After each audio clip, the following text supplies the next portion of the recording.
Fala galerinha, mais um episódio do Geração Cast aqui, o canal que você sempre vai ver coisas de marketing digital, empreendedorismo, mercado financeiro. E hoje a gente sempre traz um convidado que tem a ver com um desses três pontos que a gente conversa. Mas o convidado de hoje, ele tem a ver com tudo, ele mexe com tudo. Então hoje vai ser uma aula, aperta os cintos, que hoje aqui a gente veio foi para tomar aula. Quero dizer que Igor Abreu, quero já te dizer que quando a gente fez uma conversa com a galera aqui do nosso ecossistema, para quem é que a gente queria trazer nesses primeiros episódios, que a gente queria conversar muito com pessoas que nos inspirassem, né? É assim, então a gente citou alguns nomes e o teu foi unânime. Então já quero te dizer que é uma felicidade te receber aqui. Tua história nos inspira demais. Brigadão. Muito obrigado, pô. Bom saber que foi unânime, então... Eu quero agradecer você pelo convite, Pex, e todo o time de profissionais aqui. Tem um time incrível aqui, cheio de gente. Equipamento está muito bem aqui preparado. E realmente, pô, tenho ali bons pontos aí para os três pilares aí do teu podcast. Pois né? Então, vai ter muita história para a gente contar aí nesses três pilares. E um prazer. Vamos começar. Novamente. Vamos lá. Porque assim, eu tenho aqui uma pré-pauta, né? Que a gente recebeu aqui, tem muitas coisas. Eu já fiz umas anotações aqui, porque é tanta história que tenho para perguntar, não posso nem atropelar. Então eu quero começar do início mesmo, assim. Numa conversa anterior que eu tive contigo, na primeira conversa, eu já te disse isso assim, né? Eu tenho muito bom humor, tu tem muito bom humor, então desde o primeiro momento minha conversa fluiu muito contigo. Então eu quero, nesses três pilares, qual foi qual foi teu start na tua vida? Tu começou primeiro empreendendo, tu começou primeiro vendendo, começou como, assim? Conta teu início, Igor. Cara, assim, empreendedorismo, né, foi o primeiro, depois veio o mercado financeiro e por último, marketing digital. Então, na cronologia foi nessa sequência. E o empreendedorismo começou realmente de berço. A minha família é empreendedora, meu pai saiu da cidade de Natal, foi empreender em outra cidade. Qual a cidade de Natal? Ele era do interior do Ceará, uma cidade muito pequenininha. Tu também nasceu lá? Não, eu nasci em São Luís do Maranhão. São Luís já. E meu pai saiu de lá, foi empreender no Maranhão, né? No interior do Maranhão, o cara gosta de interior. E aí abriu loja, carregava caixa, abriu um armazém lá, né? Como se fosse um... Começou do zero mesmo. Do zero mesmo. Talvez do negativo, né? Sim, meu pai, ele foi um empreendedor nato. E eu vivi ele empreendendo, né? Então, eu lembro muito de histórias onde ele estimulava eu a empreender. E hoje eu vejo que eu faço algo parecido com meus filhos. E eu estava lembrando aqui, antes da nossa conversa, né, no meu primeiro momento ali talvez ali onde nasceu o gostinho de empreender, que também foi o gostinho de vendas, foi quando ele estimulou a gente a vender os gibis da Turma da Mônica. Que a gente tinha, acho que eu tinha uns 4 anos, 5 anos, não sei. Mas bem ele comprava, vocês liam, depois ele mandava vocês vender? Ele tinha meio que a assinatura, chegava, a gente lia e depois a gente ia vender. A gente botava lá num carrinho de mão os gibis, né? Lá no interior do Maranhão. A gente quem? Eu e meu irmão. Meu irmão tem um irmão que tem uma idade muito parecida, né? E ele lia, a gente lia, e aí eu e ele, e rodava lá pelo bairro, 2 crianças. Isso era interior ainda? Interior do Maranhão, Pinheiro. Nessa época não tinha esses riscos, né, de segurança.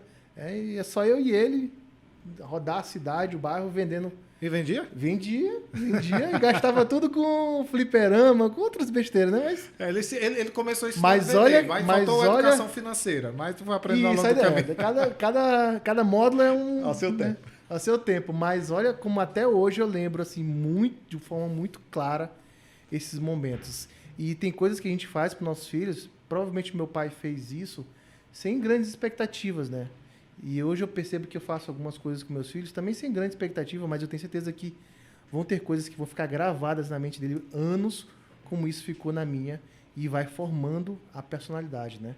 E hoje eu invisto muito, de forma intencional, de forma intencional, na formação empreendedora dos meus filhos. É um ponto bacana. Que a gente pode conversar também aqui. Então, teu filho tem quantos anos? Que eu faço.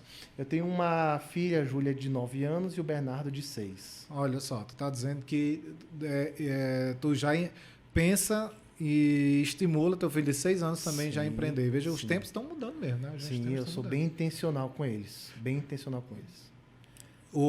Mas isso aí que aconteceu foi ainda no interior? Essa minha primeira experiência foi no interior do Maranhão. Eu era bem criança, acho que 5 anos, alguma coisa assim. Aí, cronologicamente, aí beleza, aí vai. Aí tu foi morar em São Luís ou tu já começou a empreender mesmo depois Aí- pra valer mesmo? Tá, vou resumir bem rápido a infância, né? Morei no interior boa parte da infância e vim pra Qual morar interior? Qual interior? em Pinheiro, Hum. Baixada Maranhense. Aí meus pais decidiram mandar a gente pra capital, pra estudar. Eu fui fazer a 4ª série, eu não sei, acho que é 5º ano agora, equivalente, né? E aí eu já fui morar só. Eu e meus 2 irmãos, só, sem pais. Então eu já... Quantos anos? Eu não sei quantos anos, eu fui fazer a 4ª série. Ah, Que eu acho que hoje é o isso 5º o quê? ano da Seria escola. 10 Eu não- anos por aí? Eu não sei exatamente qual que é a idade, eu tô Aham. meio perdido. A minha filha está indo terceiro, deve ser 9 anos, Ah. 8, 9 anos.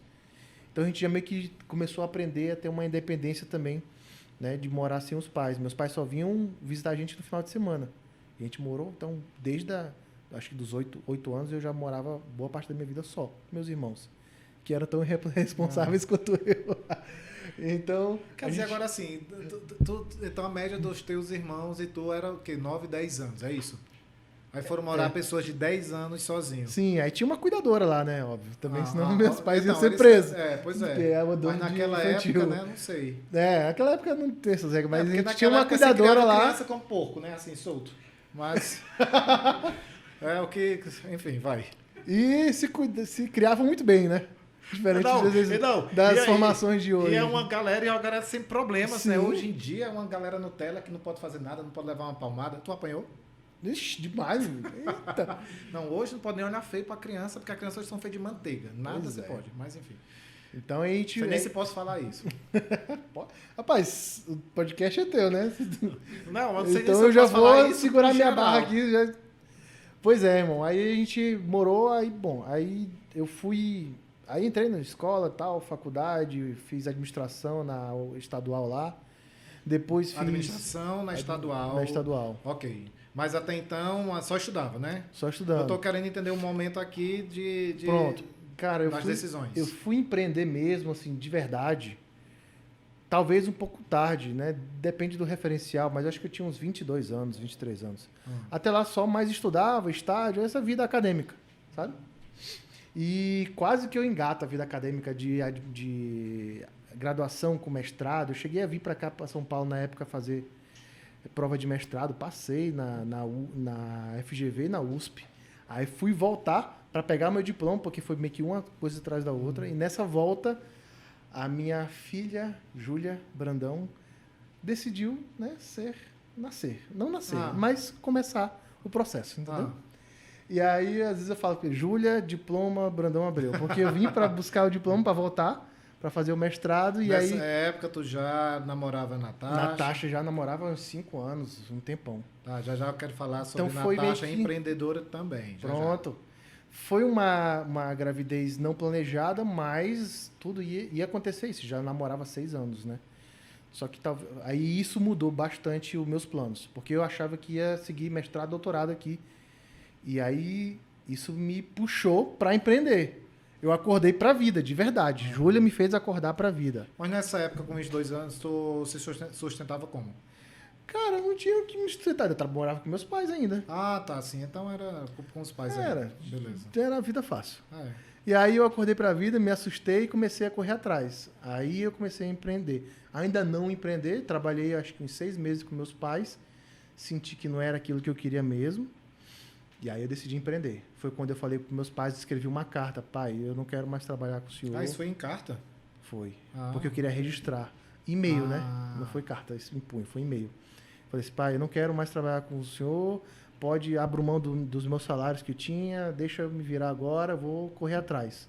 Mandei para ele, eu agradeço, obrigado, vou te ajudar, mas abro mão do trabalho, do dinheiro, tudo, vou virar minha vida. E aí fui realmente empreender, fui procurar emprego. Sim. E aí, sim, mas não era... fiz um processo de trainee do HSBC, já gostava do mercado financeiro. Uhum. E conheci os meus ex-sócios também nessa jornada. E aí, gostei da veia empreendedora deles também. E aí a gente se juntou. E aí a minha jornada empreendedora foi realmente profissional, começou ali. Começou ali. Aí o primeiro ponto foi o quê? O que é que tu empreendeu em primeiro lugar? Pronto. Os meus 6 sócios, o Hugo e o André, eles tinham uma empresa de assessoria de investimentos no mercado financeiro, lá em São Luís do Maranhão. Certo. Apesar nenhum deles ser do Ludovicense, né? Mas aí eu gostei deles e falei assim, cara, aí tem uma história legal, que até hoje eu carrego essa mentalidade. Eu não tinha nada, assim, não tinha um emprego lá, não tinha necessariamente algo para eu fazer. Para você começar a trabalhar nesse mercado, tinha que tirar prova, um monte de prova, né? E eu não... Falei assim, meu amigo, eu gostei da energia, gostei de vocês, da veia, é isso que eu quero, vamos empreender junto. Deixa eu botar meu banquinho aqui do lado, conviver com vocês, daqui a gente cria negócio. Então eu comecei ganhando zero mesmo lá, sem proposta de emprego, e foi no banquinho, na convivência, que foram surgindo negócios. Aí a gente abriu um primeiro negócio de consultoria empresarial mesmo, porque eu tinha essa experiência, né, de gestão de empresas. A gente criou um negócio empresarial e consultoria empresarial, e eu fui cuidando mais da empresa de investimento do que de clientes. Tivemos clientes, mas cuidando mais da empresa de investimentos na gestão. Na gestão interna, né? Na gestão interna, que aí chegou um momento que a empresa estava crescendo e tal. Cara, não faz sentido a gente ficar atendendo clientes fora. Foca aqui no nosso negócio, vamos fazer esse negócio crescer. E aí, depois de um bom tempo ali, junto com eles, eu saí de 0 trabalho, 0 participação, a se tornar um sócio majoritário igual a eles. Nesse negócio que teve altos e baixos, como uma vida de empreendedor. Sim. Mas até o momento onde eu saí, é um negócio que deu muito certo. Eu sou muito... Desde então, desde o primeiro momento, começou a empreender, você sentiu, cara, isso aqui que eu gosto, que é para mim. A veia empreendedora, não sei o que porque é isso, tem né, isso, né? Quando a gente começa... Eu estava falando hoje para minha equipe. Eu tinha 2 opções, cara. Eu estava com o processo de trainee pronto ali. Eu estava na última etapa, que era só vir para cá, para São Paulo, fazer uma entrevista. No mesmo momento, eu conheci eles com uma proposta de 0 emprego, 0 trabalho, 0 nada. Nenhuma certeza. E a minha filha já estava encomendada. Pois é. E eu já não tinha renda. Eu tinha pedido para abandonar mesmo. E aí, cara, eu fui para cá. Porque eu não sei, essas loucuras do empreendedor, né? Esse sentimento, esse feeling de, não, é por aqui que eu vou, Mas que arde o coração. Tu não acha, eu tava analisando assim, né, que o empreendedor não tem que ter meio que esse grau de insanidade algumas vezes, porque assim, é se jogar no escuro muitas vezes, né? É se jogar no escuro muitas vezes.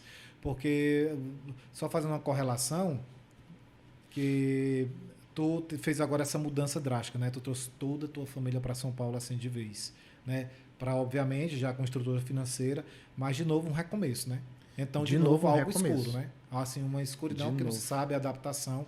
Mas parece que o empreendedor é meio que masoquista, né? Ele gosta de um negócio assim para estar maltratando ele o tempo todo, né? Parece Se está tudo muito bem, ele não gosta, né? Ele já vai inventar um novo negócio a fazer, ele já quer crescer, mas eu acho que não é nem pelo crescimento. Eu acho que ele é meio masoquista. Ele quer alguma coisa, um sofrimento para fazer a vida dele fazer sentido. Eu acho que tem isso. Dá o friozinho na barriga. A gente quer esse frio. A gente quer esse frio. É isso aí mesmo. Aí sim, aí tu começou começou com esses teus sócios aí, e daí, depois disso, tu foi para outros mercados, porque tu estava lá no de investimento, no escritório de investimento, e foi começando a ver outras oportunidades pelo mercado, né? Isso. Aí daí, para onde, quais foram as áreas que tu foi migrando também? Pronto, vou lá. Então, olha lá a cronologia, né? Empreendedorismo, aí entrei no mercado financeiro. Aí no mercado financeiro tive que, né, tirei as certificações lá para poder fazer. Cheguei a tirar uma certificação chamada CFP, que é de planejador financeiro, né? Então a gente começou a atender vários clientes lá no mercado financeiro, né? Credenciada na época era XP, depois BTG, enfim, mercado local, né? E aí, aquilo, né? Ver empreendedora, vendo oportunidades o tempo todo em cima da mesa, a gente não gosta de deixar dinheiro em cima da mesa, né? E o legal de trabalhar no mercado financeiro, né? Você sabe disso, é porque o nosso dia a dia, a gente é rodeado de pessoas interessantes o tempo todo. A gente se sente vivo porque é muita coisa acontecendo o tempo todo. Assim. Você é pago para aprender. Porque a gente era pago para sentar na mesa trabalhar, né? Fazer gestão financeira patrimonial de grandes milionários, pessoas super bem sucedidas. E a conversa às vezes era 10%, 20% a carteira de investimento deles, os outros 80% era conversando da história dele. Então, eu gosto muito do mercado financeiro por conta disso. A gente trabalha em ambiente interessante. E eu aprendi muito. E nesse ambiente interessante, conversando com clientes, foram surgindo novas oportunidades. E aí a gente criou, com outros sócios, uma outra empresa que chama Ápice Partners, que é uma holding de vários negócios dentro do Aí outros sócios já vieram aí para o projeto também. Isso, para essa holding. Para essa holding. Sim. E aí a gente saiu um pouco do mercado financeiro e a gente foi para outros mercados. Um muito forte foi construção civil. Então, aí foi mais assim, de tudo até agora que tu fez, construção civil era o que menos parecia com tudo para trás. Porque como tu começou porque empreender também tem isso, né? Tem assim, tem coisas que tem o degrau de entrada muito alto. Quando você fala no escritório de investimentos, então é assim, basicamente precisa das certificações, ok, mas é você estudar e fazer um espaço físico que pode ser bem pequeno no início, mas aí agora trazer cliente para dentro, né? Estratégia de vendas. Sim. Aí já entra vendas, porque você vai lá fazer a venda do seu produto. Uhum. Beleza, mas é um tipo de risco. Vamos para que eu me faça entender. Quando você vai para construção civil, dependendo de como você comece, o risco é muito alto de perda, eu digo, porque qualquer coisa que não dá certo, tudo é muito caro lá dentro. Sim. Aí como é que tu entrou neste mercado, que o degrau de entrada já é bem mais alto? Como foi que tu fez? A gente não começou construindo, né? Sim. Porque, de fato, a barreira de entrada é pesada, né? A gente começou em vendas, né? Olha. O que a gente fazia? A gente vendia projetos para investidores e vendia investidores, capital para projetos. Então a gente fazia realmente a ponta de venda. Sim. Olha como venda ela pode ser a porta de entrada para muitos negócios e continua sendo a porta de sucesso pro resto da vida. A gente estava conversando sobre o poder das vendas pro resto da vida. Foi vendas, cara. A gente não tinha grandes patrimônios para construir, não tinha grandes empreendimentos. A gente tinha pessoas dos pontas e a gente sabia vender projetos. Estou falando de vendas, é a coisa que eu mais trato aqui. Tanto é que nosso tripé daqui, eu digo que é a Tríade X, que foi justamente como eu comecei, né? Quando eu saí de casa, que eu fui lá enfrentar a vida real, a primeira coisa que eu acredito que uma pessoa pode fazer, naquela época, né, que não se tinha marketing digital, era vendas. Porque hoje em dia, marketing digital é um desdobramento da venda, né? Então, vendas é aquilo assim que você hoje não tem nada e amanhã você pode já mudar a sua condição, né? Do dia para a noite, literalmente. Então, qual que é a barreira de entrada? Pois não tem barreira de entrada. Depende muito de você, depende lá da tua força de vontade, talento, entre outras coisas, né? Mas depende de você. E eu me sinto mal quando eu vejo, porque eu aprecio vendas, porque eu vi que vendas foi o início de tudo na minha vida. E eu me sinto mal quando eu vejo pessoas assim falando mal de vendas. Eu detesto vender. Eu sempre digo assim, cara, tu detesta levar? Não. Vender é maravilhoso. É uma sensação de gol atrás de gol. Então, se você treina bem, eu digo, se você treina muito, você joga bem. Treine técnicas de vendas, porque cada venda é um gol que você faz. É emoção. Aí você sente o Maracanã gritando aqui na sua cabeça. E tu foi, olha, até as mudanças, pelo menos essa outra mudança que tu fez, migrando também, né?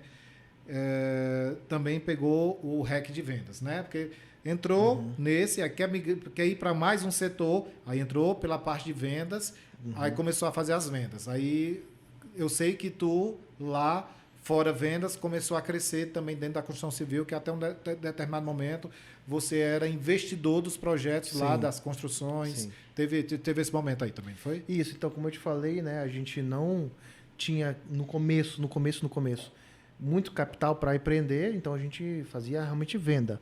E a partir dessa venda, a nossa forma de ser remunerado por fechar esse negócio era ter participação nesses empreendimentos. Então a gente começou a criar uma carteira de participação de empreendimentos porque a gente juntava as pontas, né, através de vendas. E aí isso foi acontecendo, a gente foi criando várias carteiras de empreendimentos, né? E aí até o momento onde a gente decidiu, peraí, vamos agora temos pessoas firmes para empreender do nosso lado, que sabem fazer o negócio, que querem empreender junto com a gente criou uma construtora. Então, esse foi o último empreendimento que a gente fez com esse grupo. Aí sim tem uma construtora que a gente é sócio. Vocês foram até ser sócio e construtora. Isso, aí a gente tem uma sociedade com uma construtora. A Ápice e uma outra construtora, a gente tem uma sociedade. Aí sim a gente constrói e incorpora. Aí a pergunta que eu tenho sobre esse ramo, que eu tenho muita curiosidade desse ramo, eu sempre tive, é sobre... A minha impressão que desse ramo, ele é muito lucrativo porque a gente vê aí sendo lucrativo.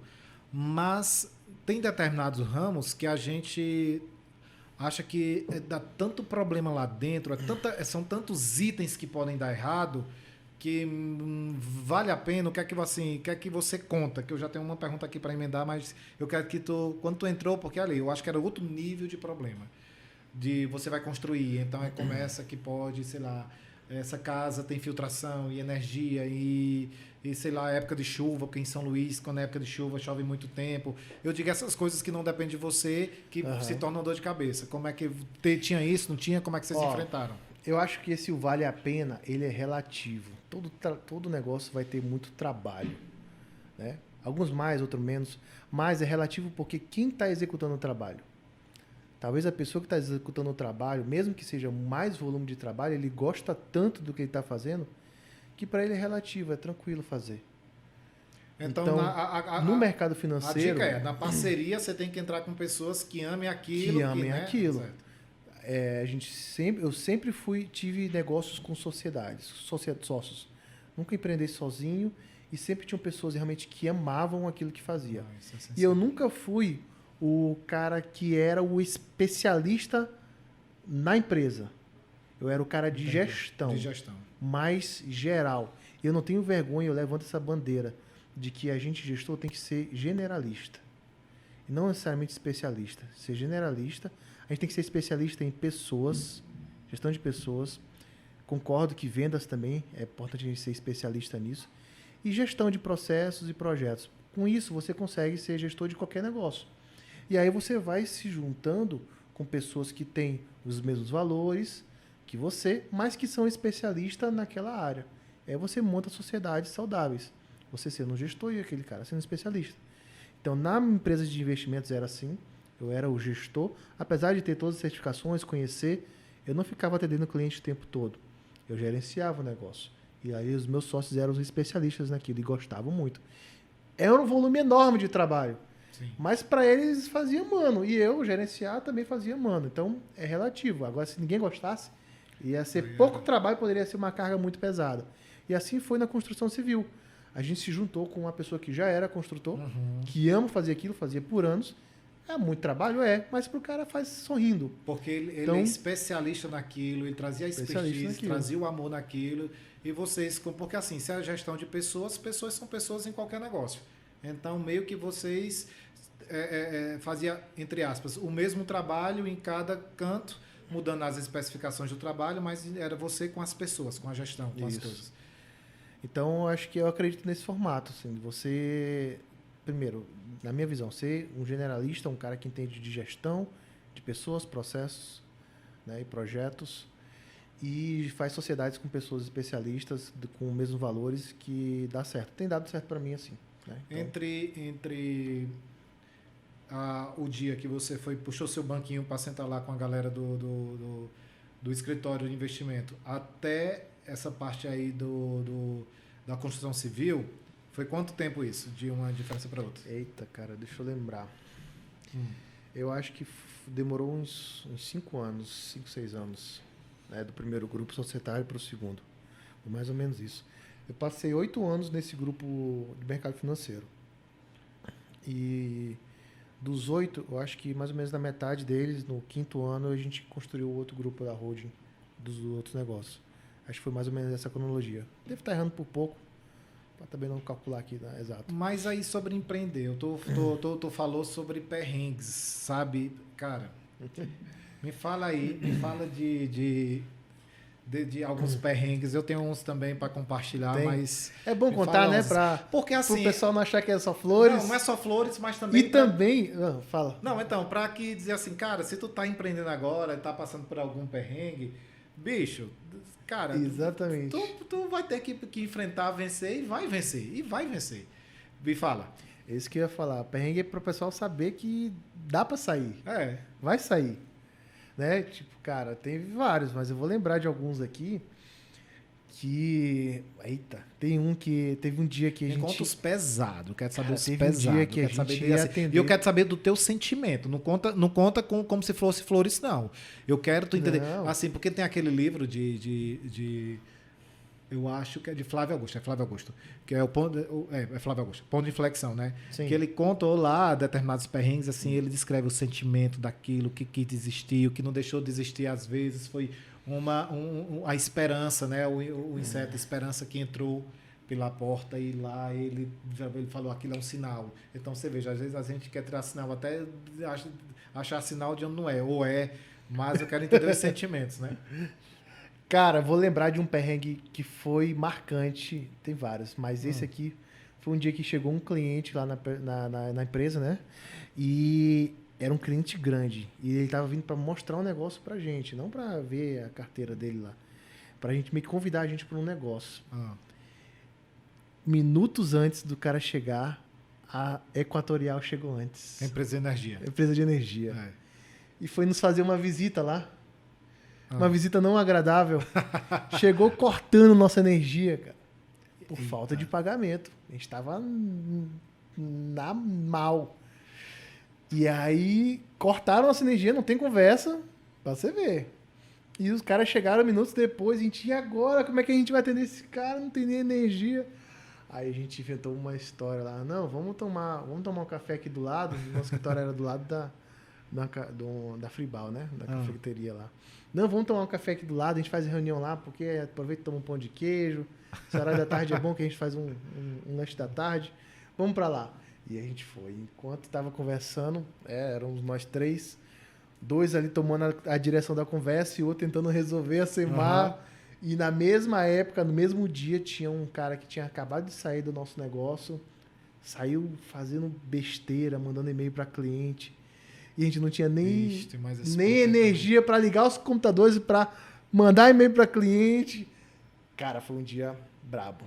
E o sentimento? Quero saber do sentimento.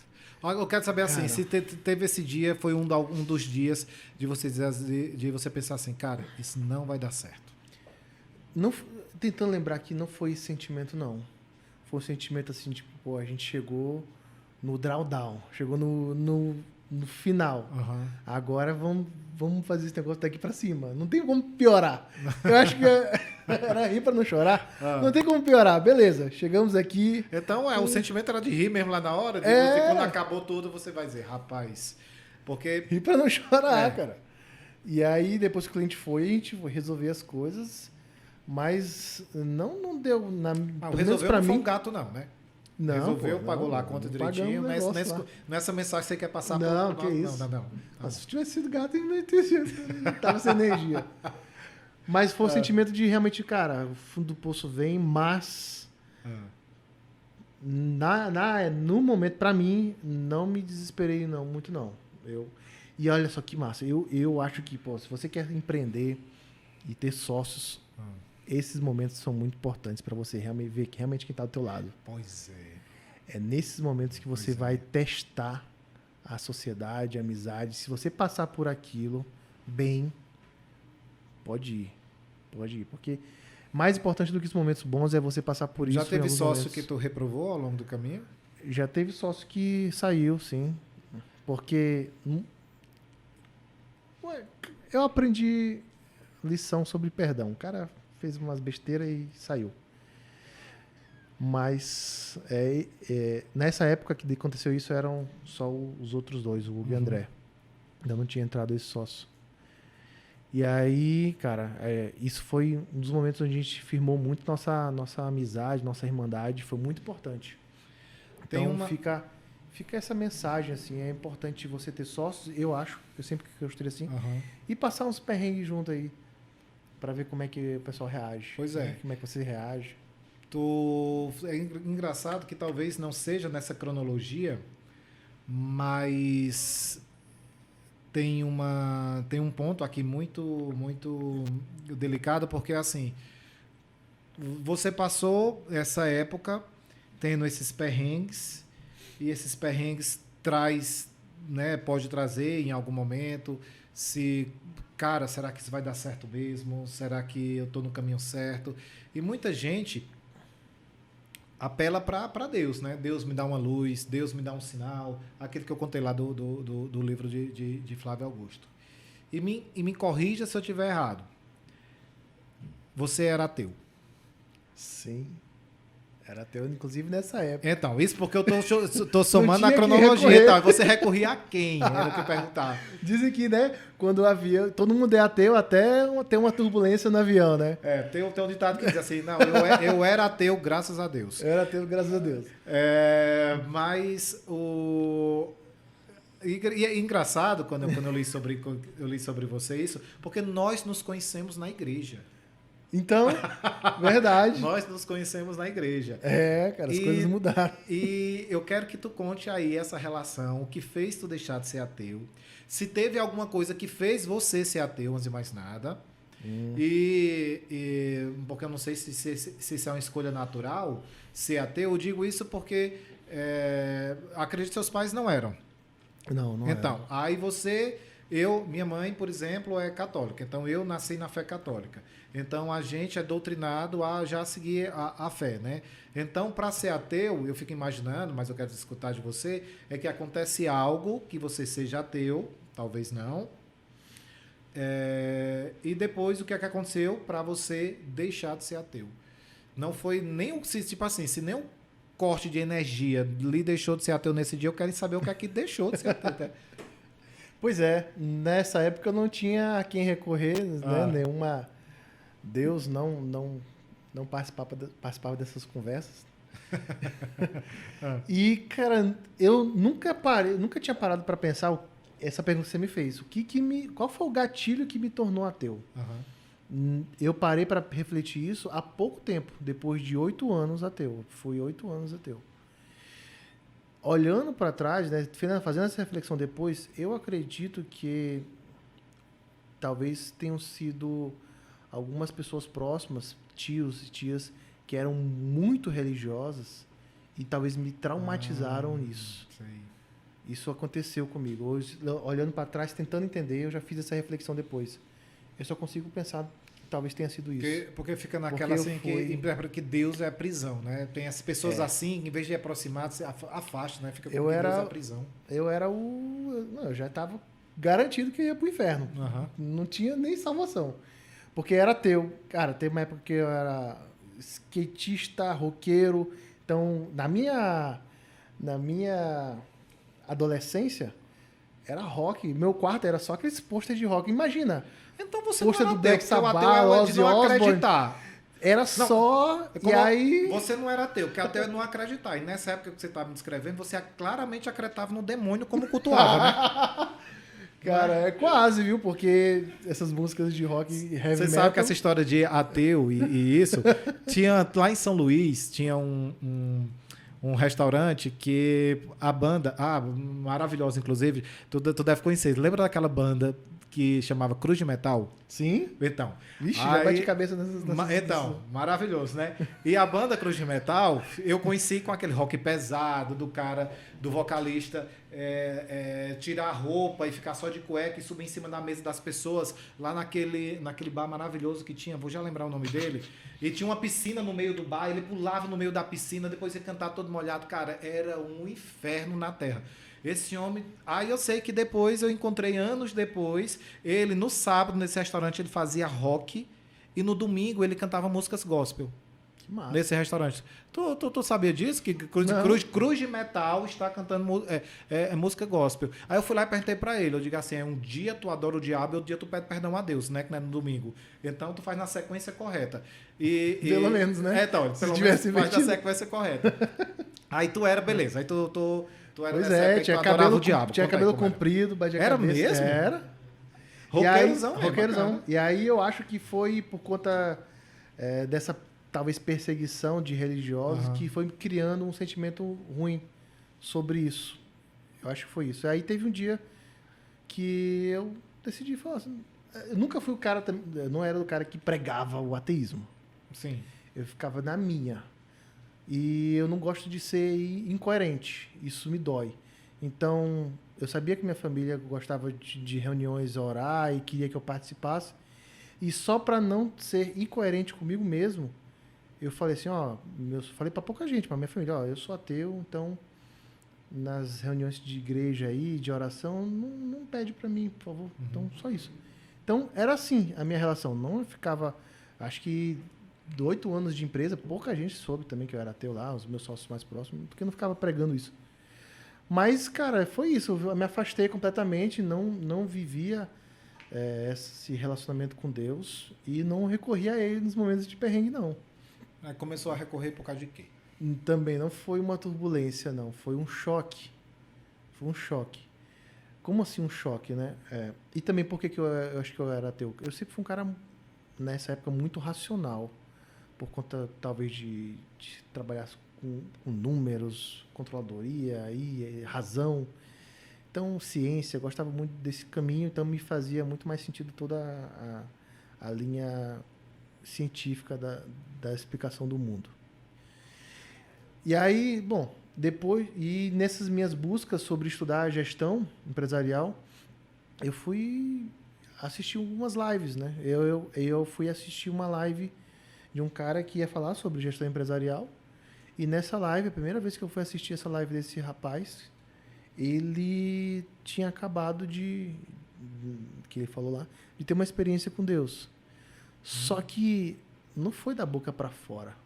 Foi tão real assim que eu percebi via live que isso realmente tinha acontecido, que ele tava tipo, sabe? Que eu falo que eu tomei um choque. Porque eu vi ali, peraí, tem alguma coisa, alguma energia aqui que é forte. E realmente eu tô deixando de lado. O que é isso aqui?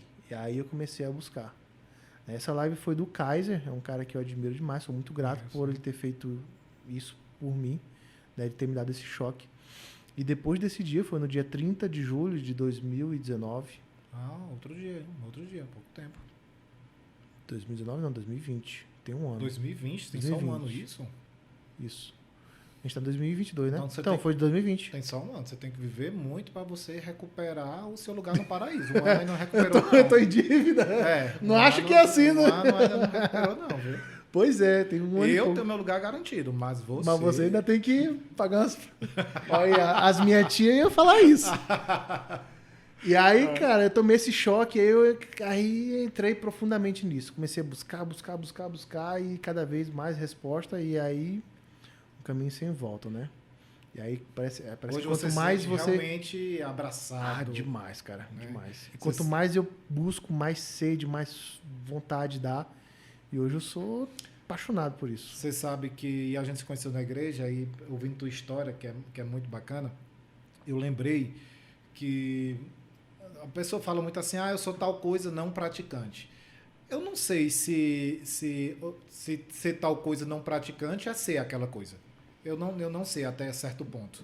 Porque o que é o não praticante? Porque eu digo assim, beleza, eu sou um católico não praticante. O não praticante é só não ir na igreja, ou você não falar sobre Deus, não querer disseminar a palavra dele, não pregar a humildade, não pregar a generosidade, a filantropia. O que é ser não praticante? Porque se você realmente não faz nada disso, não é que você não é praticante, você simplesmente não é. Isso é uma concepção minha, posso estar equivocado. Mas... Que o que define você são as ações, são né? As ações, se você não age, você não é. Então, na teoria, não é. E aí? Né? A minha esposa, ela é formada em engenharia, mas ela é engenheira? Não. Então, justo, né? Ela é Tem confeiteira, isso. porque ela pratica a confeitaria. Então, é isso mesmo, concordo contigo. Pois é. O que importa é as ações. Aí, porque quando eu de novo, né? Eu nasci na fé católica, minha mãe hiper, mega católica. Aquela católica é assim, você não sabe, você vai pra missa. Você não sabe, você vai encontrar o padre, mas minha mãe vai estar lá. Sabe? Daquele nível. Ela tá lá. Carteira. Pode deixar a chave da igreja com ela, né? Que é garantia. Mas, no meu caso, teve uma época da minha vida que eu estava muito feliz mesmo. Olha que doido. E sendo que eu era esse não praticante de alguma religião. Sim. Mas eu estava muito feliz, porque às vezes as pessoas pensam assim, como é que tu foi parar na igreja e ser tão religioso quanto eu sou hoje? Porque assim, qual é a minha rotina de religião? Minha rotina de religião começa desde eu vou todos os domingos, tanto é que tu sabe disso, quando eu tive a oportunidade de escutar a palavra de Bruno, que é o nosso pastor aqui, amigo, Ele estava aqui em São Paulo, recebeu a liberação de começar a igreja. Eu fui lá com ele, vi o espaço, a gente montou a estrutura, comecei a chamar pessoas, porque eu senti a necessidade daquela palavra. Eu estava sentindo a necessidade. Então, do nada, eu era uma pessoa extremamente feliz, mas não praticante com nada, até essa pessoa que sentia a necessidade da palavra. Porque da rotina. A gente criou um grupo onde ele passa, e tu sabe disso, tu tá nesse grupo, o devocional todas as manhãs, quando, né? E é sempre tão maravilhoso, é sempre tão chocante aquela palavra dele. Aí minha mãe, ela pede para eu ter uma Bíblia, ler o Salmo 91, aí tá, a Bíblia fica aqui no meu escritório, assim que eu chego no escritório, eu leio o Salmo. E também vem muito um processo de filantropia, porque assim, para mim é o praticar. Porque até então, onde você ora, faz suas orações, é maravilhoso, mas é muito ainda sem ação. Então a gente começou a ver como é que trabalharia lá na filantropia, mas não só isso, uma palavra, um acolhimento que você dá para o seu próprio time, sua família, seus amigos. Então isso para mim é o praticar, isso é o exercer, isso é o ser. Mas isso começou porque teve um dia que eu estava muito feliz, tudo acontecendo, as mil maravilhas, tudo na minha vida mesmo, feliz em todas as áreas.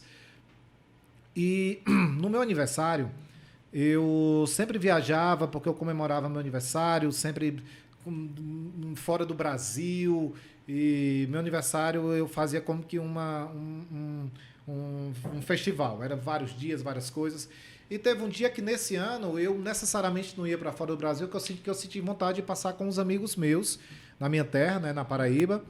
E acontece que nesse dia eu vinha trabalhando muito e amo o meu trabalho, então para mim é uma festa trabalhar. Mas aí nesse dia eu trabalhei até na véspera, ia pegar um avião no dia do meu aniversário, cedo, e ia para Paraíba, já tinha várias coisas marcadas com meus amigos para a gente comemorar. Aí aconteceu que o voo foi cancelado no dia. Eu voltei para casa e do nada me peguei em casa sozinho, sem nada assim marcado, ou seja, ir no meu aniversário para passar em casa. E eu lembro que eu estava em casa, e na minha cama, isso lá em São Luís, quando eu morava em São Luís, eu estava assim na minha cama e eu comprei uma cama muito alta de propósito, que era para que minha cama ficasse acima do nível da janela, porque o mar de São Luís eu sempre achei muito bonito, porque tem muitos navios, Sim. né? Tem muitos navios. Então eu ficava da minha cama deitado, olhando pela janela, olhando os navios. E antes disso, assim, eu deitava lá e refletindo, e com aquela, apesar de estar no aniversário, em vez de estar como eu estar em casa, eu falei assim, cara, deixa eu ver, eu tô tão feliz, mas será que tem alguma área da minha vida que ainda não é atendida? Aí fiz um círculo, que depois eu chamei de Mandala X, e coloquei todas as... Eu já tinha feito formação de coach, mas eu nunca tinha pensado por esse lado, então coloquei as áreas que eram relevantes realmente na minha vida. Não era que deveria ser. Eu falei, o que é realmente que eu dou valor? Isso e disse isso. E comecei a dar nota para as coisas. Sim. E algumas daquelas coisas tinha nota 0. E isso que teve a incongruência. Porque, assim, primeiramente eu anotei o que era importante para mim. Então, aquilo ali, se teve nota 0, então algo precisava ser feito. E uma era sobre igreja, sobre você ir para algum lugar congregar. E foi nessa que eu pensei, eu falei, cara, eu preciso dar nota boa para todo esse ciclo aqui. Eram 8 quesitos. Uns tinham nota baixa, outros tinham nota altíssima, mas um tinha nota 0. Ficava uma estrela, né? Ficava, Um alto e baixo. Exato, real. Aí eu comecei a procurar, não conhecia Bruno, comecei a procurar com os amigos, rapaz, quem é... Eu perguntar para ele, cara, eu tô querendo ir na igreja, quem você me recomenda? Aí uma pessoa, cara, eu recomendo esse pastor, é um pastor chamado Bruno. Não conhecia quem era. Aí eu perguntava outra pessoa aleatória. Cara, eu tô querendo ir na igreja. Aí a pessoa me dizia assim, existe uma pessoa muito bacana chamada Bruno. Aí eu fui perguntar a outra pessoa ser Bruno. Eu falei, cara, esse é pastor ou cantor de axé? Porque todo mundo conhece ele, né? Eu fiquei me perguntando. Aí, ok, fui para a igreja de Bruno. No primeiro dia, eu cheguei, era um domingo. Cara... Eu chorei tanto. Lá no hotel já era? No hotel. Sim. Ainda era no hotel. Aí eu sei que desde esse dia pra cá, eu nunca mais faltei, salvo os dias que eu estava viajando. Mas se eu estava lá, eu nunca mais faltei. Quando eu cheguei aqui em São Paulo, né? que eu encontrei com o Bruno aqui, tudo que a gente começou, cara, foi uma felicidade para mim estar lá. Eu conto os minutos porque me renova. E isso, às vezes, assim, mas o que é que isso tem a ver com o empreendedorismo? O empreendedor, você tem que estar com um espírito bom, porque você, a cada batalha que você enfrenta diariamente, se você não tiver com um espírito renovado, você cai por terra. Você não sente você não sente, Igor, que tem muito isso assim hoje que você, né, é cristão e tudo, você não sente que Deus lhe dá forças para todas as suas batalhas, inclusive para ganhar dinheiro? Demais. Você não sente demais, isso? demais. Durante esse tempo todo que eu era ateu e empreendi, eu sinto que eu fiz dar certo no esforço. E no esforço brutal para isso acontecer. E dar certo, entre aspas, né? Porque poderia ser um sucesso muito maior, né?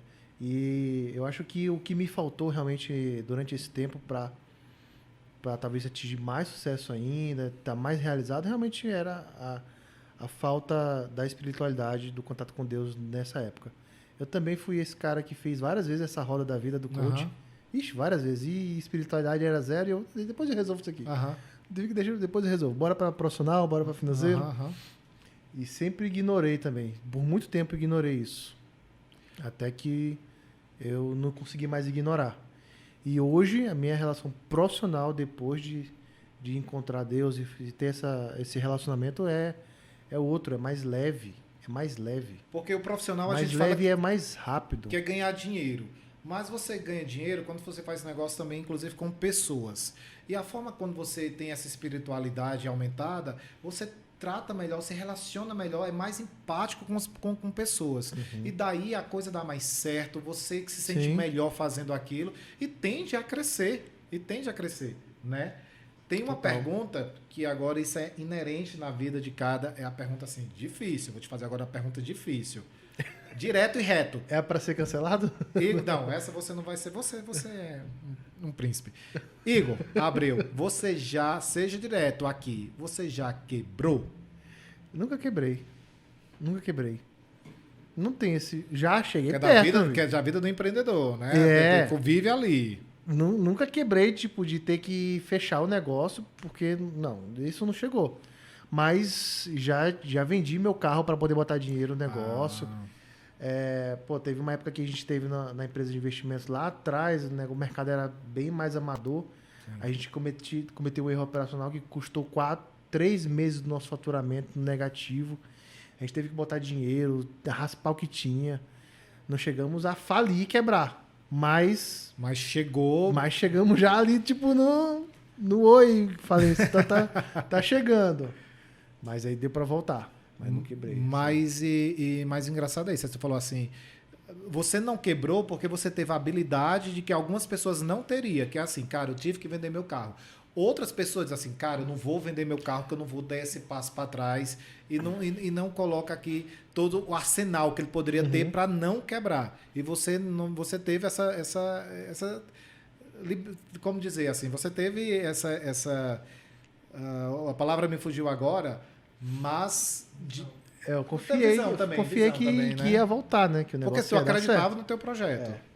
E o carro foi de menos, sabe? Teve um desses perrengues, assim, só para voltar um perrengue que é importante, que foi um que marcou muito a minha vida. Foi quando, cara, eu cheguei a ter vergonha de levar minha filha para a escola porque eu estava devendo escola.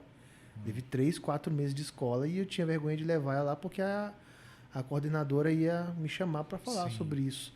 E foi no mesmo momento onde eu vendi carro, onde estava quase quebrando. E nesse momento, assim, o que é importante do perrengue, além daquele fato de você testar sociedades, é você ter esse sentimento de que eu nunca mais vou voltar para esse ponto. Eu nunca mais vou deixar isso acontecer na minha vida. Se você passar por isso, isso te deixa uma cicatriz, você se lembra. Em qualquer momento que as coisas começarem a dar mal, ou talvez você relaxar um pouco, ficar um pouco improdutivo, você lembra, eu nunca mais vou deixar eu voltar para aquele ponto. Então, foi nesses momentos onde eu criei também essa cicatriz, né? Essa mensagem que tu passou agora, eu estava pensando, ela é tão importante porque tu vendeu o carro, tu estava devendo nas escolas dos teus filhos, né? Era da minha filha só na Da época. tua filha. E sabe o importante, a mensagem que você passa para nós é assim, gente, vender carro, tá num momento difícil, não é quebrar, não é o fim. Não é. Aquilo lá vai te fazer, às vezes, te ensinar uma lição que talvez seja essa lição que vai te levar para o sucesso. Então, aquele período ali, ele vem para te ensinar algo que vai ser esse algo que vai ser o divisor de águas na tua vida. Não é isso? Exatamente. Exatamente, cara. Essas cicatrizes são importantes. É a história, né? A história que você vai construindo. E o mais louco é, mesmo eu afastado de Deus, cara, Deus não tá afastado Não se afastou de de mim. você. De jeito nenhum. De jeito nenhum. Isso. E essas histórias que a gente cria no passado é o que a gente precisa pra gente construir coisas novas hoje. Se eu não tivesse passado por essas dificuldades, problema societário, enfim, eu ia cometer erros maiores hoje. Se eu não tivesse tido um problema societário que eu tive lá atrás, que me custou uma grana, eu ia ter esse problema com um volume muito maior. Uhum. Então, valorize os erros, mas desde que você aprenda Desde com que eles. aprenda. Porque se você está passando por uma fase, por uma dificuldade, por um deserto, é porque Deus quer para você aprender alguma coisa ali. Se você passar por aquilo sem aprender, meu amigo, você vai passar de novo.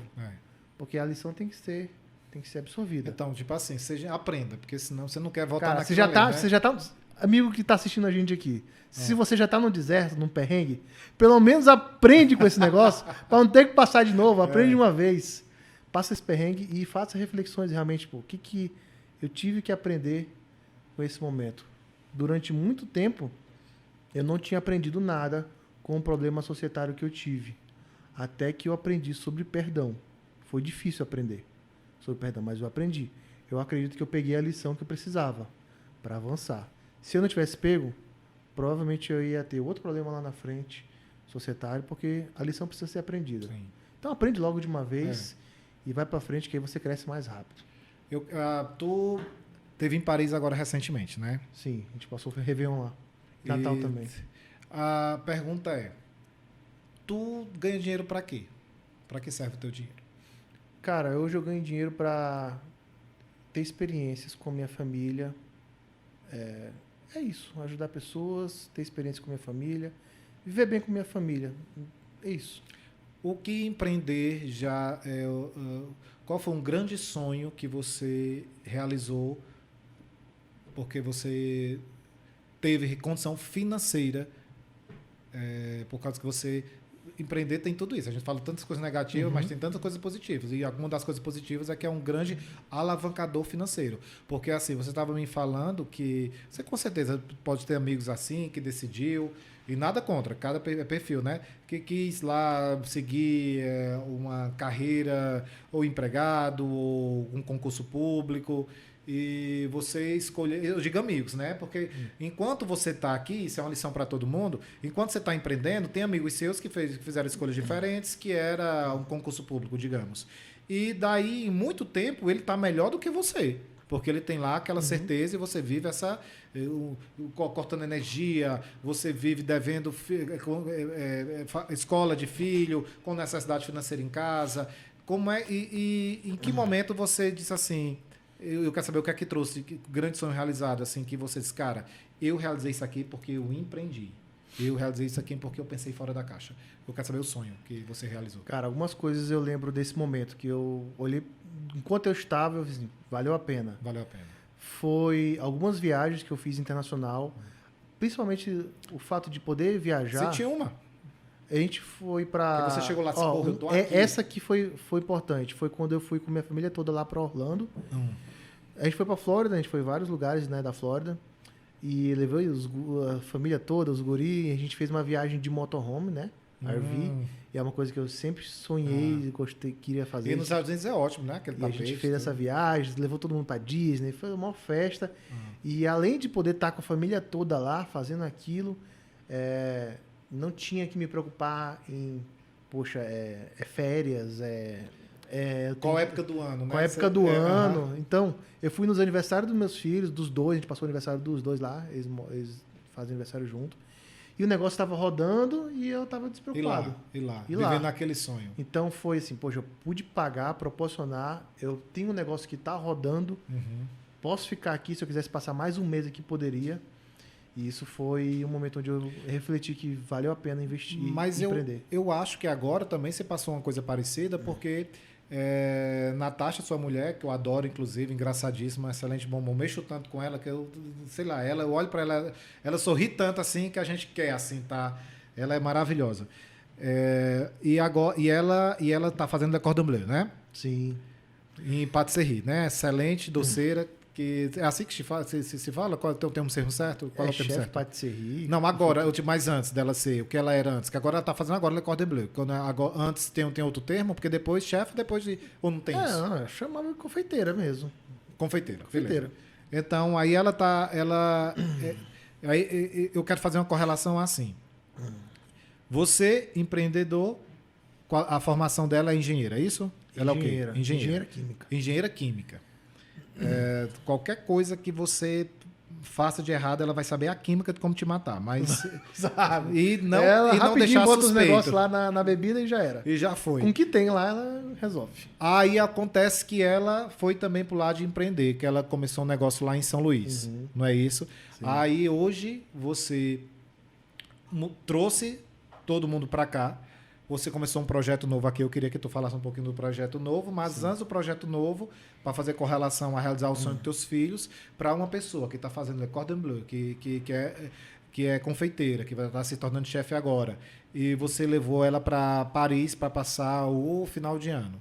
E lá conhecer, sabe, no local onde tudo acontece. Foi a primeira vez que ela foi? Foi. Foi a primeira vez. Primeira vez. Então, para ela que teve acesso a esse universo, assim, eu quero fazer uma pergunta de empreendedorismo, mas também de sentimental, que é o fato, assim, você conseguir proporcionar aquilo ali para vocês dois, né? Mas você vê que ela frequenta esses lugares onde tem tudo isso que ela faz, era uma emoção muito mais para ela do que para você, né? Porque aquilo é o universo mais dela do que o seu. Paris e todo mundo, mas por nesses lugares que você conseguiu levar, você também pensou nisso, cara, que massa eu poder estar proporcionando isso a ela, a essa mulher que esteve contigo nessa época, que enfrentou você ateu, que enfrentou você de cabelo comprido, não? Não, ela pegou um pouquinho depois. Ok, porque senão ela ia ter um problema. Um problema Essa mental. é outra história. E aí, mas também tem isso, né? Assim, eu digo. Sim, cara. Onde eu tô querendo chegar é assim. Você fez isso lá atrás pelos teus filhos na Disney, mas é uma sensação que você não se acostuma com ela. Você sempre que tá fazendo isso, você meio que se emociona, né? Cara, eu tô podendo fazer isso, eu tô podendo. Não é uma coisa que ficou já blasé para você, porque você já tem essa condição financeira bacana, já tem um tempo, mas aí, toda vez que faz isso, lhe dá um sentimento bom. Com certeza. E acho que esse foi o outro grande momento assim que eu senti que valeu a pena tudo que eu fiz. Foi quando a gente pôde se mudar para cá, né? E colocar ela na Le Cordon Bleu, né? Ela tá dedicação full time, fechou o negócio dela lá, então encerrou a renda dela para estudar, agora tá entrando em alguns estágios super renomados. Então a gente poder ter proporcionado isso para ela, que era o sonho dela.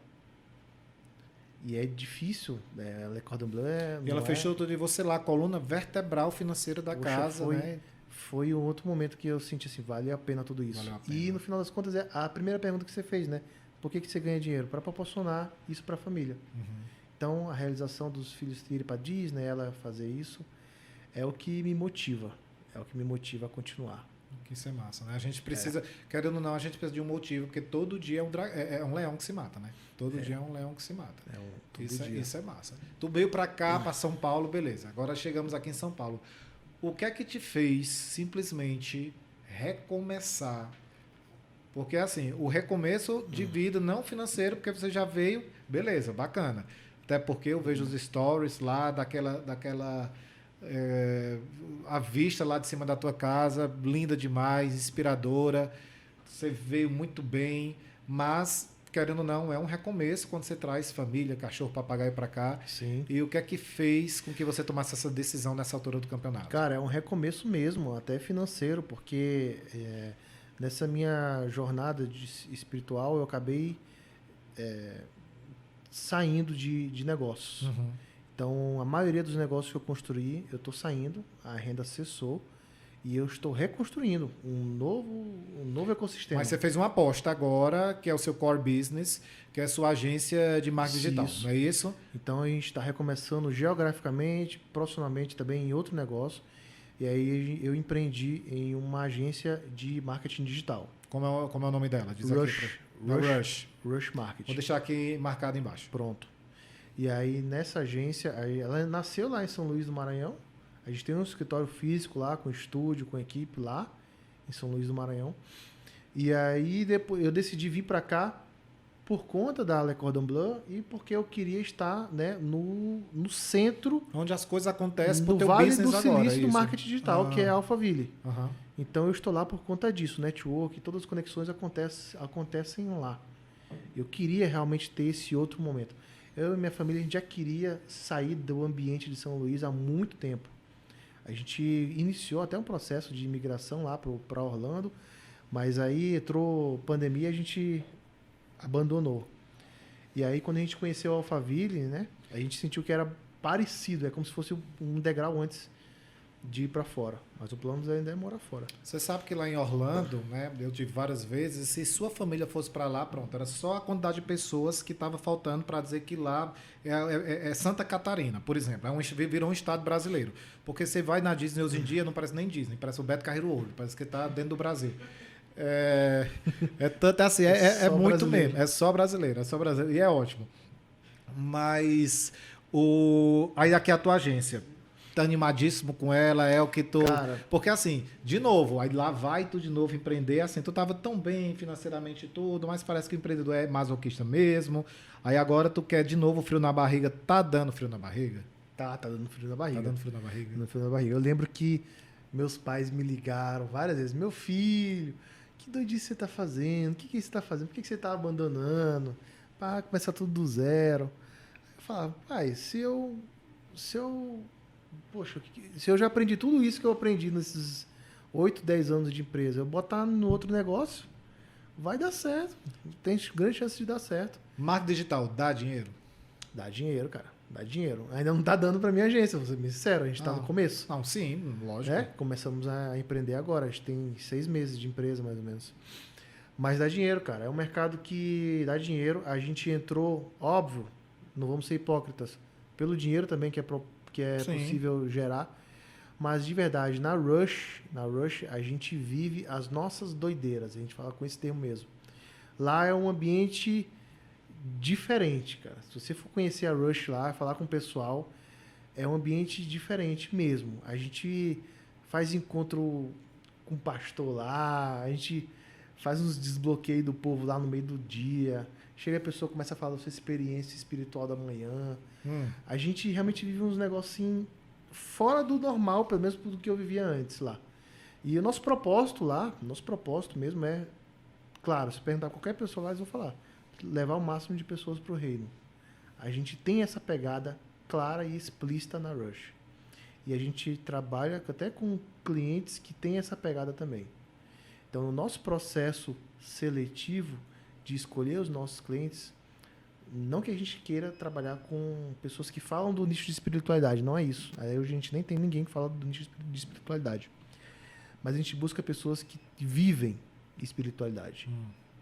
Para que a pessoa, por exemplo, a gente tenha lá uma pessoa que fala do nicho de emagrecimento.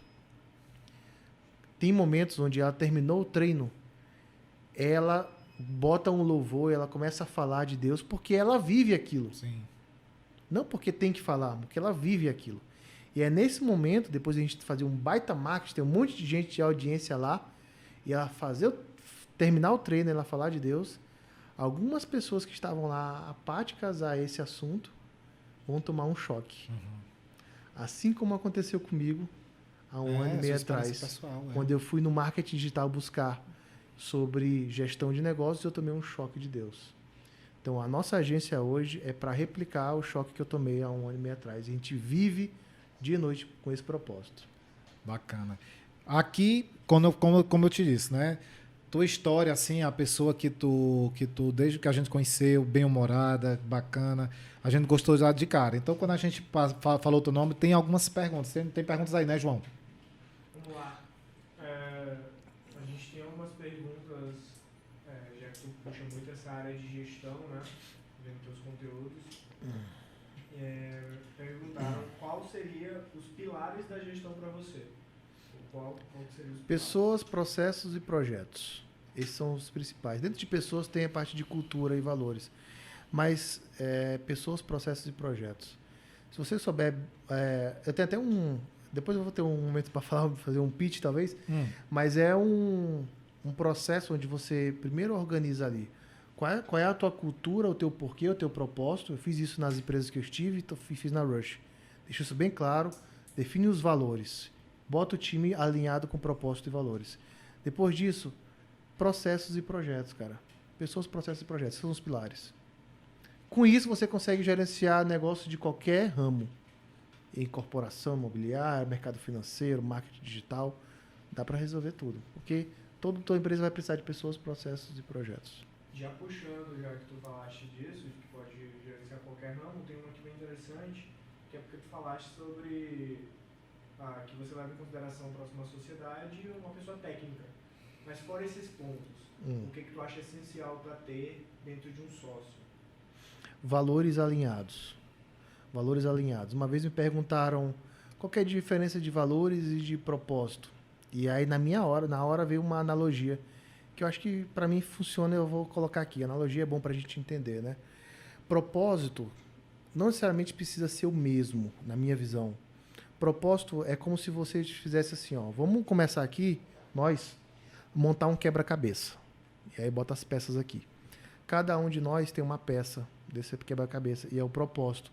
Eles só precisam se conectar. Você vai conectando os propósitos e aí você faz um quadro lindo. Meu propósito não precisa ser exatamente o teu, mas se conecta de alguma forma, tem jogo. Agora, o que não pode ser diferente são os valores. Porque se você botar nessa mesa para montar esse quebra-cabeça uma pessoa com valor diferente, enquanto você coloca uma peça, o outro está tirando. E nunca vai formar nada. Então, propósitos que conectam e valores iguais. Procura isso nos teus sócios que vai dar certo. E a última é mais minha mesmo. Eu achei muito interessante essa tua ideia de largar tudo e começar do zero. E não ficou muito claro para mim, talvez, mas eu queria entender o que te motivou a fazer isso e se isso também seria meio assim, tu imaginar, cara, eu tô pronto, mas eu ainda preciso me provar em algo para mim mesmo, sabe? Foi essa essência que eu acho que quando a gente começa do zero a gente pensa, né? Então... Tá. Primeiro que eu acho que acredito que a gente nunca tá no zero.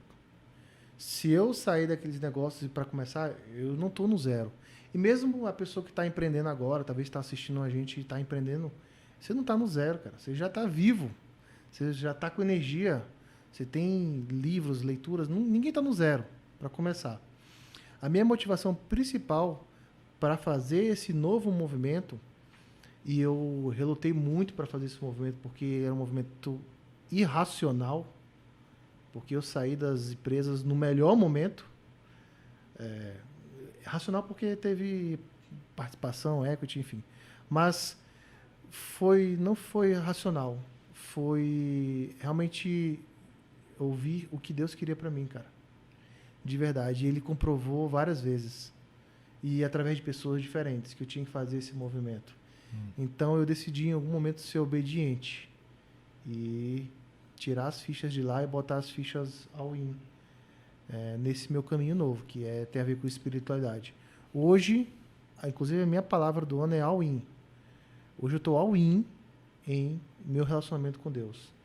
E se eu estou all-in, e eu dedico boa parte do meu tempo trabalhando, eu quero estar com pessoas que também não estejam nesse movimento. Para eu não deixar de ir muito, muito profundo nesse caminho. Então, a minha motivação foi Deus falar para eu fazer, e também porque eu queria ter uma ambiência diferente. A ambiência das pessoas que estão próximas de mim, de novos negócios, eu queria realmente ter essa mudança. Só que a gente tem que ter cuidado, porque existe um erro comum do empreendedor, que é isso que a gente está falando várias vezes aqui, da gente gostar de ser masoquista. E isso, às vezes, é um problema de um bloqueio que a gente tem de crença de merecimento. Às vezes a pessoa vai construindo, criando negócio, chega num patamar legal e ele não se acha merecedor de ter um negócio daquele tamanho. E ele se sabota e começa a querer criar novos negócios. Isso é um erro comum de empreendedor. Porque ele pensa assim, eu sou um herói. Eu sempre vou conseguir fazer o negócio do zero. Olha o que eu fiz. E aí ele se alimenta desse sentimento. E aí ele vai criando negócio, em vez dele continuar indo para o outro patamar, ele sai porque ele quer aquele gostinho de ser o herói. E eu refleti muito se era isso que estava passando na minha cabeça. De ter esse gostinho de recomeçar, de fazer negócio do zero. Mas não foi. Mas eu deixo isso aqui claro porque isso acontece com muito empreendedor. De se sabotar no momento que você está indo para outro nível. Minha motivação era ambiência e estar all-in com Deus. E obedecer o que ele tinha falado. O que é que... Tu falou que ia fazer um pitch aí, tu tá falando e é muito bacana e é muito lógico. Teria todas as outras mensagens, mas para uma pessoa assim que tá insatisfeito com sua vida em algum aspecto, porque não dá para dizer que você se mudou de São Luís para cá porque você estava satisfeito com São Luís. Existia alguma insatisfação, né? A gente muda quando a gente existe alguma insatisfação em algo. Não aí para insatisfação, mas você acha que não, aqui não está tão bacana quanto aqui poderia estar bem melhor.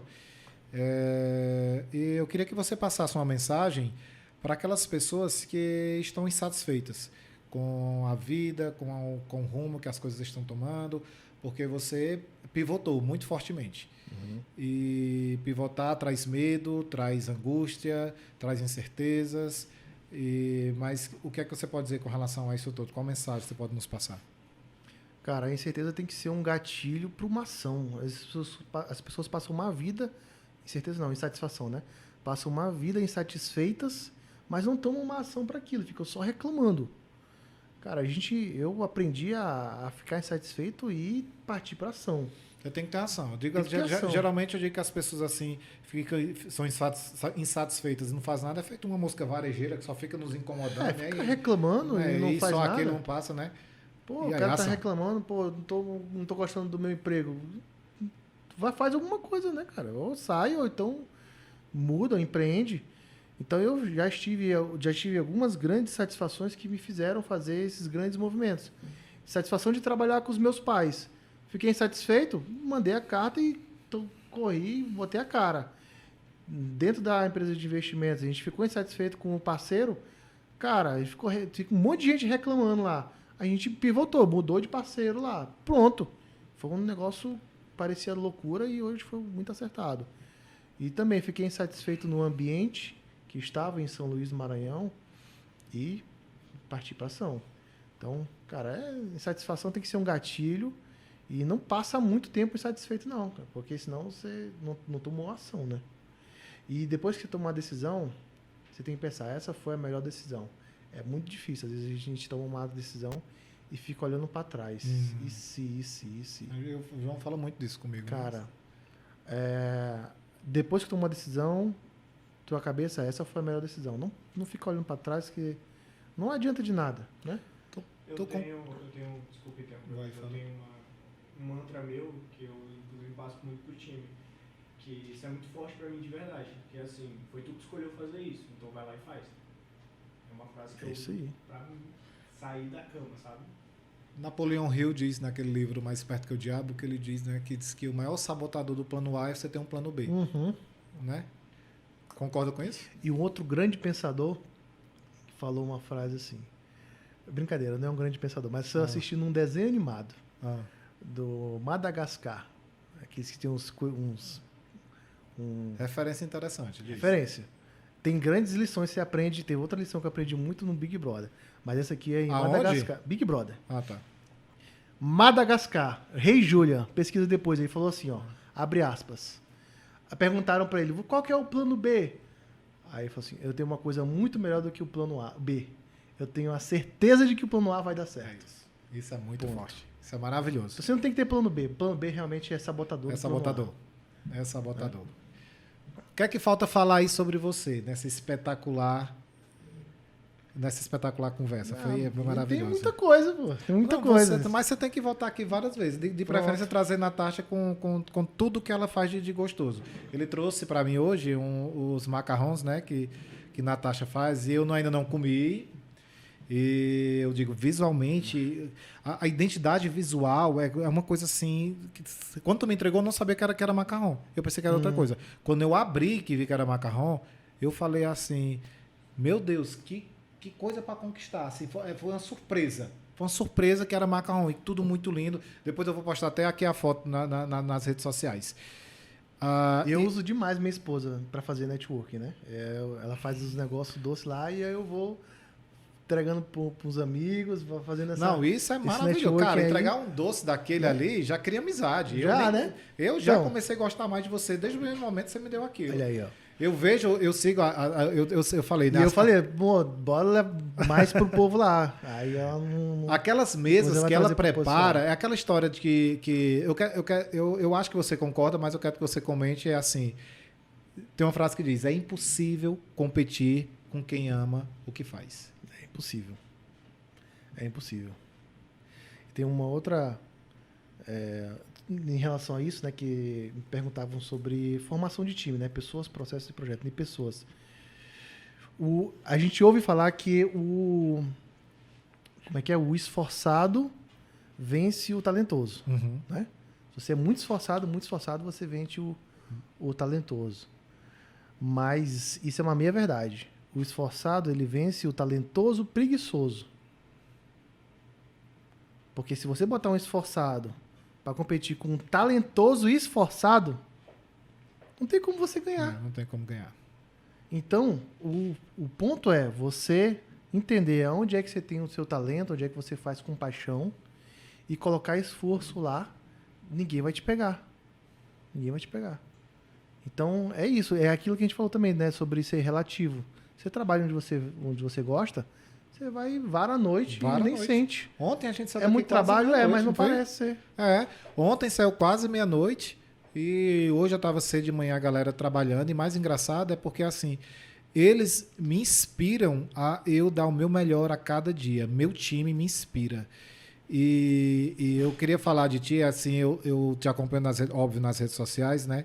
E a minha impressão, eu falei hoje quando eu falei, Igor, parece que tu vai mexendo com marketing digital e tu com certeza, né, mostra todo o teu talento, mas quando tu vai gravar um vídeo, parece assim que liga um Igor diferente, que se comunica. Assim, a gente conversa contigo, tu mais assim, né? Aquela pessoa toda educada, uma pessoa, quando liga um negócio, tu pula em cima da mesa, tu começa a fazer tripulia. Eu falei muito mais na gravação do que antes, é verdade. É porque, não, então, lá nas redes sociais, então, de cara, pra galera que quer começar a acompanhar teu trabalho e tua saga, acabou de se mudar para São Paulo, aquela galera que quer acompanhar a tua vitória, passo a passo, dia a dia, onde é que nós vamos te achar? Diz aí. Instagram, @Igor Abreu, simples assim, Igor Abreu. Lá eu publico aí o meu dia a dia e compartilho também tudo que eu aprendi nessa jornada. Dá dicas lá para nós, tudo? Dicas, muito mais do que dicas. Eu dou aulas lá longas de gestão de negócios dentro do meu Instagram e do meu YouTube. Vamos ter produto então, aula lançado aí, né? Oi? Produto de gestão? Vou fazer um produto. Até porque se eu trabalho com isso, não tem que fazer. N produtos também lançados, mas produto validado, né? Produto validado, né? Para trás. Exatamente. Então, se você quer aprender sobre gestão de negócios, gestão estratégica, tem lá conteúdo no meu Instagram, no meu YouTube também lá. E se você quer, por acaso, propagar a tua mensagem, se você tem uma mensagem transformadora e edificante, pode mandar um direct lá também que pode fazer sentido a gente fazer um trabalho pela Rush, tá? Rush, tua agência também, né?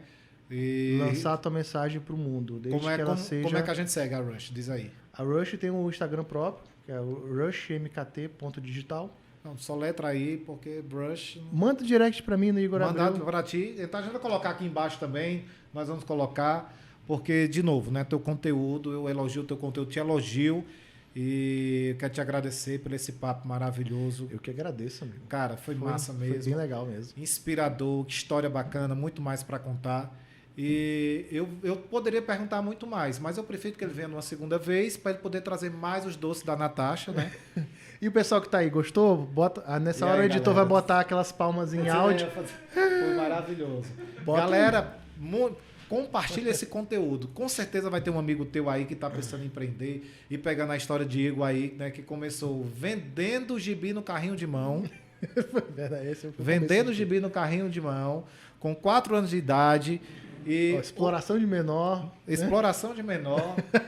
É isso aí, né? Naquela época que se podia.